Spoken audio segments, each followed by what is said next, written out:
assault continues despite ceasefire agreement. TNB entry into UK renewable energy sector expected to yield long-term benefits.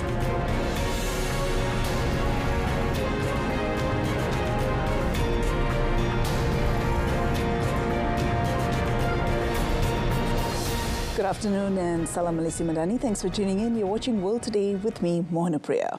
Although Israel and Hamas reached a ceasefire agreement on Wednesday, Israel continued its assaults on Gaza on Thursday. The ongoing Israeli bombardment has so far killed 46,788 Palestinians and injured 110,453 others in the Gaza Strip. According to Gaza-based health authorities, the rise in casualties came after at least 81 people were killed and 188 others wounded in the enclave during the past 24 hours. Meanwhile, the Gaza Civil Defense Authority said that since the ceasefire announcement, Israel has carried out bombings across several locations in the Gaza Strip, resulting in at least 73 deaths as well as over 230 injuries.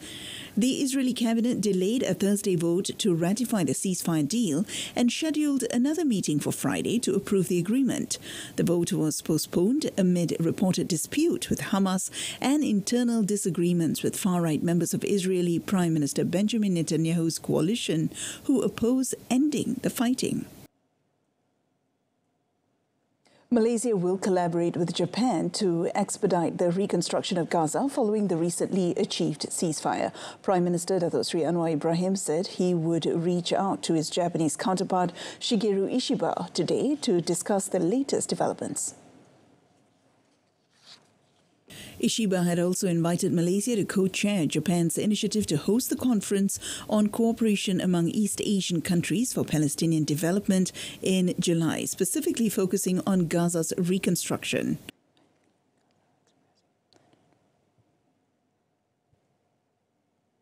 Dan Perdana Menteri Ishiba minta kita jadi pengurusi bersama Jepun dan Malaysia untuk Asia Timur, untuk mencari dana dan mencari kaedah untuk membantu segera.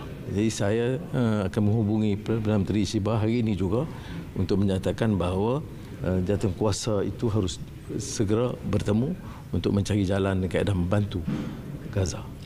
He said this to the Malaysian media after delivering his keynote address at the Invest Malaysia event in London.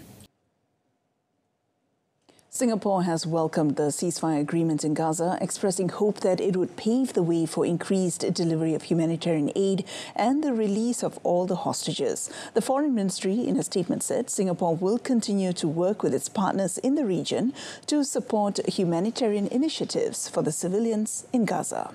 There's a glimmer of hope. Foreign Affairs Minister Dr. Vivian Balakrishnan said the agreement is a glimmer of hope and light at the end of what is a very long and tortured tunnel. He also thanked Singaporeans for their generosity, donating more than $18 million so far to Palestinian people. We've had 6 tranches of humanitarian assistance provided to the Palestinian people. In fact, next week, Minister Maliki will be in Jordan to hand over a check to the Jordanian Hashemite Charity Organization. A week or two thereafter, we intend to send a further shipment, actually air delivered, of humanitarian supplies to the Palestinian people. He stated that Singapore intends to embark on further fundraising, especially during Ramadan. The World Health Organization, WHO, on Thursday called for the international community to step up and fund a scaled-up aid response in Gaza after Israel and Hamas reached a ceasefire deal to end 15 months of war in the region earlier this week. The UN Health Agency said its member states, donors and the global community, including the private sector, should support both the urgent health needs and the longer-term rebuilding of Gaza's healthcare system. Part of the ceasefire deal requires 600 truckloads of humanitarian aid to be allowed into Gaza every day. WHO said it was ready to deliver, although the significant security and political obstacles to delivering aid across Gaza needs to be removed. Earlier, the WHO launched its annual appeal for funding to respond to health emergencies, just days before the inauguration of Donald Trump as President of the United States. The health agency's biggest donor puts a question mark over its long-term finances. The WHO is seeking $1.5 billion to help more than 300 million people living in 42 emergency zones from Gaza to Afghanistan. Palestinian Prime Minister Mohammed Mustafa on Thursday met with top representatives of the European Union in Brussels, hours after a ceasefire and hostage release deal was announced to bring an end to 15 months of war between Israel and Hamas. The complex ceasefire accord emerged on Wednesday after mediation by Qatar, Egypt and the United States to stop the war that has devastated the coastal territory and inflamed West Asia. Mustafa met European Council President Antonio Costa and EU Parliament President Roberto Metsola on Thursday. The deal, scheduled to be implemented from Sunday, outlines a 6-week initial ceasefire with a gradual withdrawal of Israeli forces from the Gaza Strip, where tens of thousands have been killed. Hostages taken by freedom fighter group Hamas, which controls the enclave, would be freed in exchange for Palestinian prisoners detained by Israel. Some Palestinians called for the deal to be implemented quickly.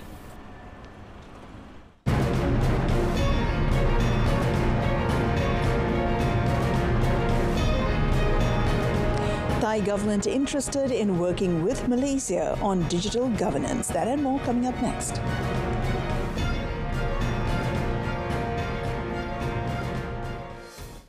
Prime Minister Datuk Seri Anwar Ibrahim has expressed optimism that Tenaga Nasional Berhad's foray into the renewable energy sector in the United Kingdom will yield significant long-term benefits for Malaysia, particularly in terms of technology transfer. He emphasized that Malaysia is actively seeking new investments in the RE sector, driven by robust economic growth and the fast-growing Southeast Asian region. Because, as you know, the economy is booming.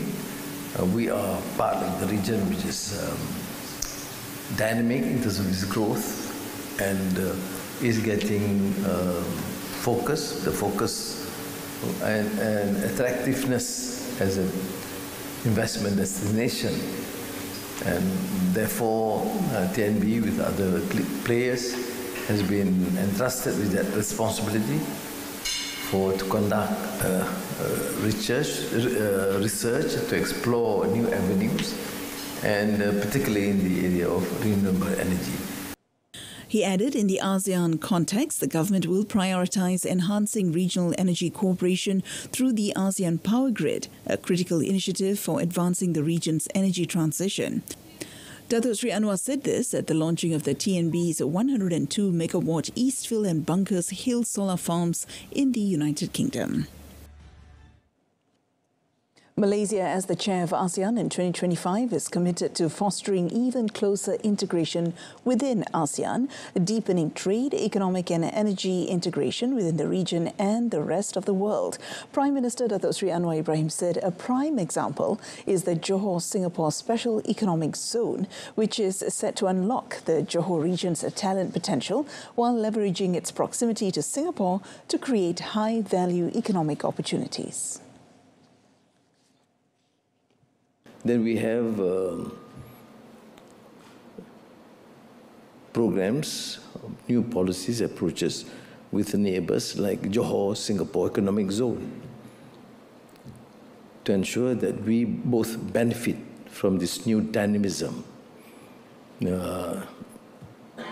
and propel this area in the south of Peninsula to Singapore, and of course covering areas surrounding Singapore, which includes Indonesia. He said this at the Invest Malaysia program in London, United Kingdom.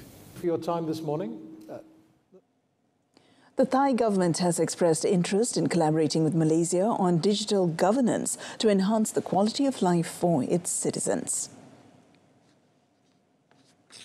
Deputy Prime Minister and Minister of Digital Economy and Society of Thailand, Praset Jantara Rongthong, said the Malaysian government has excelled in implementing digital government initiatives, particularly in areas such as government digitalization and cloud technology.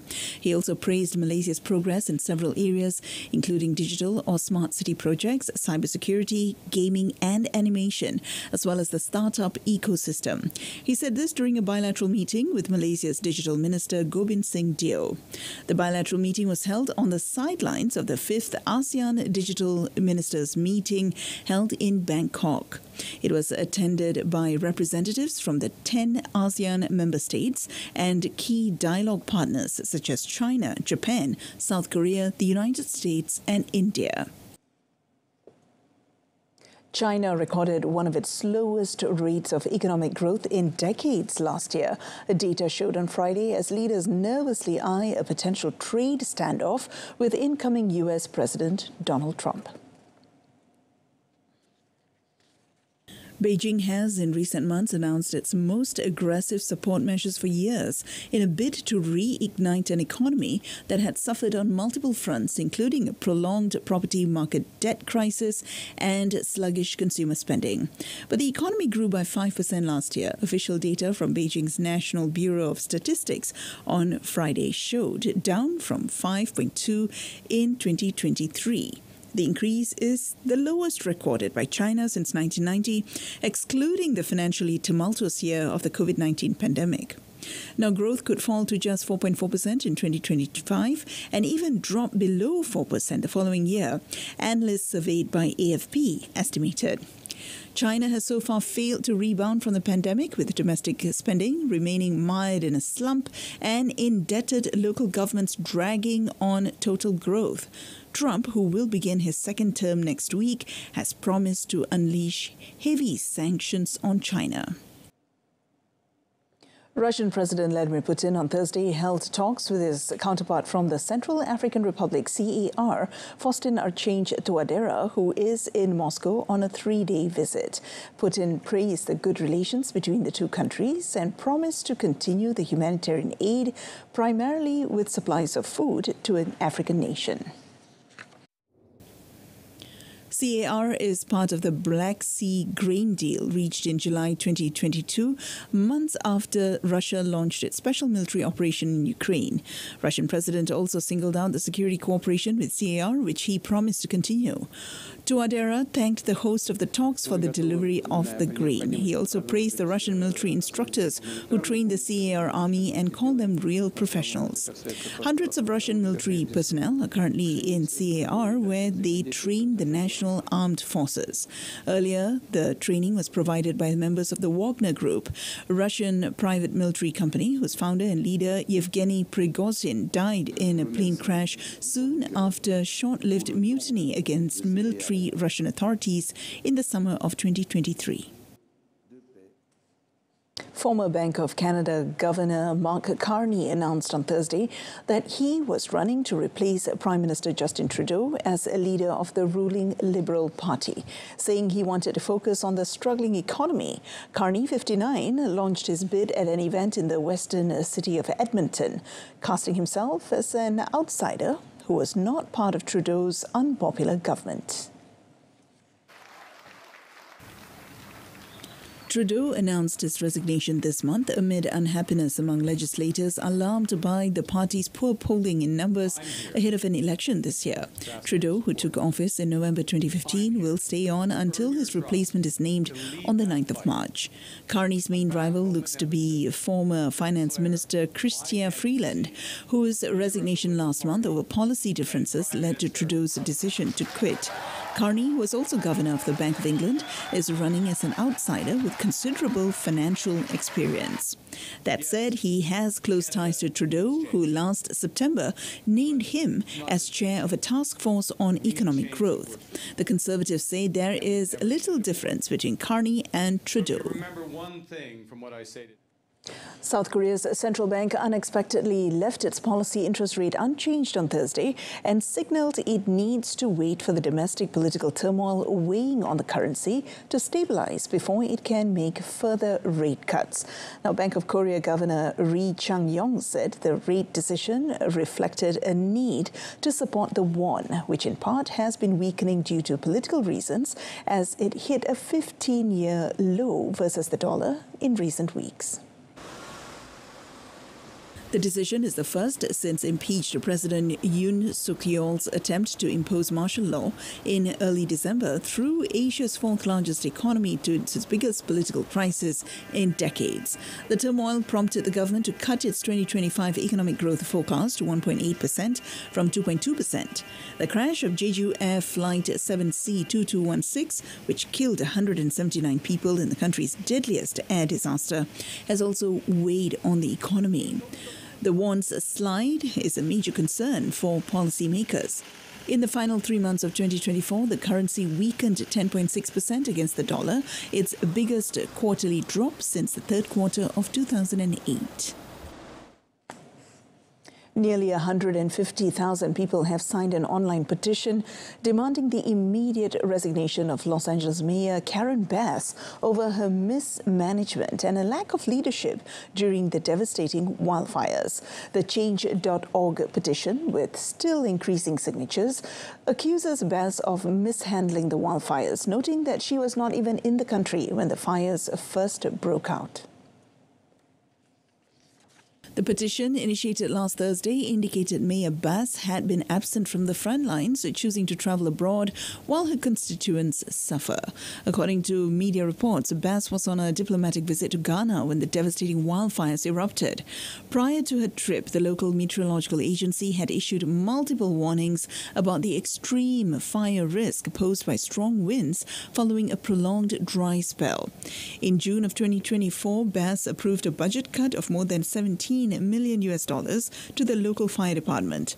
A report from the Los Angeles Fire Chief, Kristen Crowley, in December 2024 stated that these cuts had significantly weakened the department's ability to effectively respond to wildfires and other emergencies. Just hours after Jeff Bezos' Blue Origin nailed its first ever orbital mission, SpaceX seized back the spotlight on Thursday as the latest dramatic test of Starship ended with the upper stage blowing up over the Atlantic. Elon Musk's company did not disappoint, underscoring its technical prowess by catching the first stage booster in the arms of its launch tower for a second time. But the triumph was short-lived when teams lost contact with the upper stage vehicle. SpaceX later confirmed it had undergone rapid unscheduled disassembly, the company's euphemism for an explosion. A taller, improved version of the biggest and most powerful launch vehicle ever built blasted off from the company's star base in Boca Chica, Texas, at 4:37 p.m. local time for its seventh test. Around 7 minutes after liftoff, the Super Heavy booster decelerated from supersonic speeds, generating sonic booms before gliding gracefully into the launch tower's waiting arms, prompting an eruption of applause from ground control teams. Now, soon after the booster catch, however, announcers on a live webcast confirmed the upper stage vehicle had been lost following a propulsion anomaly. As we were getting to the end of that ascent burn. The enchanting Thai island of Phuket is facing a waste management crisis, despite its goal to become a sustainable tourism destination by 2026. Now, rapid tourism growth has overwhelmed the island's infrastructure, leading to a daily influx of 1,100 tons of waste. With limited incineration capacity, much of this waste ends up in a single landfill, impacting residents, exposing them to constant stench and health risks. Authorities are scrambling to find solutions, including collaborating with private agencies to reduce waste. A non-governmental organization has also launched an initiative to help decrease organic waste by around 1,100 pounds per day. However, experts experts emphasize the need for a comprehensive approach, including waste reduction and separation, to address the long-term issue. Until the second.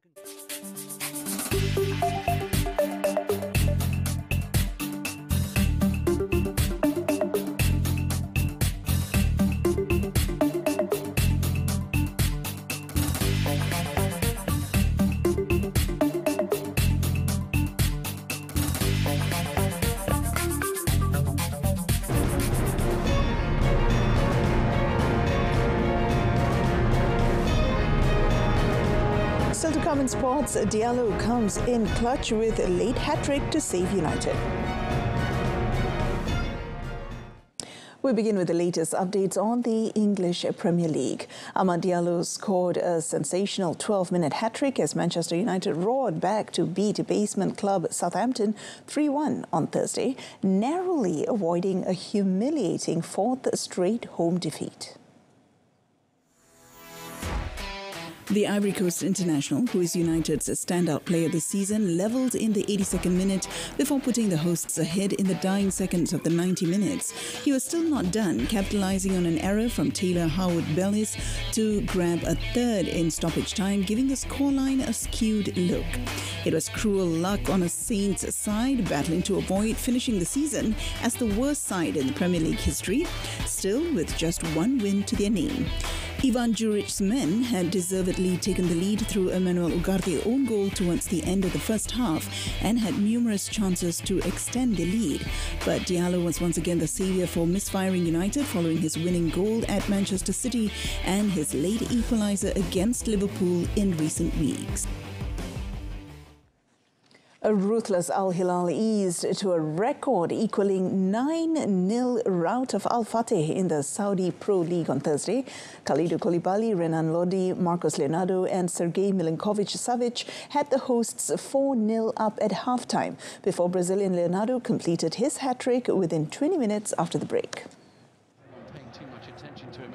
The reigning SPL champion then added a further two through Abdullah Al-Hamdan Malcolm before an old goal from Faisal Al-Abdul Wahid rounded off a miserable night for Al Fateh, who remained rooted to the bottom of the table. Jorge Jesus' team matched the largest victory in SPL history, a record they previously set just 14 months ago when they demolished Al-Hazim during the 2023-2024 season. Al-Hilal sit top of the standings on goal difference, level on 40 points with Al-Ittihad after 15 matches. Meanwhile, Al Fateh finds themselves languishing at the bottom, managing to scrape together only 6 points. Despite avoiding double figures of conceded goals in stoppage time, they face an uphill battle to escape relegation. Napoli winger Kwisha Kvaratskhelia has confirmed his exit from the club in a goodbye message posted on social media on Thursday, with the Georgia international set to join French champions Paris Saint-Germain. In a nearly 5-minute video showing him in various symbolic locations in Naples, the 2023 Scudetto winner, voted Serie A's best player that season, said he had experienced amazing emotions since joining the club in July 2022. Napoli coach Antonio Conte said on Saturday that Kvaratskhelia had asked to leave the Serie A club immediately. Kvaratskhelia signed for Napoli in 2022 and was named Serie A's player of the season in the 2022-23 campaign, after helping the club win their first Scudetto in 33 years with 12 goals and 13 assists in 34 games. Rumours in recent days have already linked to the highly coveted attacker with a move to French club Paris Saint-Germain. The 23-year-old's Napoli contract ran until 2027. On to tennis. American teenager Lena Thien beat Russian fifth seed Daniil Medvedev at the Australian Open in a marathon match that finished in the early hours on Friday. Meanwhile, Nick Kyrgios and Thanasi Kokkinakis' bid to repeat their Australian Open doubles triumph of 2022 ended in retirement on Thursday, when the latter was unable to continue their first-round tie. Now, the team, dubbed Special K, retired at the end of the fifth game of the second set against fellow Aussies James Duckworth and Alexander Vucic. Doctor advised me not to play. I'm going to need to do a serious procedure now, probably, and I've got to speak to as many experts as I can. But yeah, I can't surf. I can't hit a high forehand, and I'm in a lot of. And our final item on motorsports, Yazid Al-Raji opened up a commanding lead of 6 minutes and 11 seconds over second-placed Henk Lattigan in the Dakar Rally after the South African, who led by over 2 minutes before Thursday, finished 5th in stage 11. Toyota's Lattigan started well in the penultimate stage at Shubaita, but Saudi Arabia's Al-Raji had reduced his advantage to just 4 seconds at the 94-kilometre mark before taking the lead less than an hour later. Overdrive's Al-Raji, who finished third on the day, had put himself in prime position to secure his maiden Dakar title on Friday.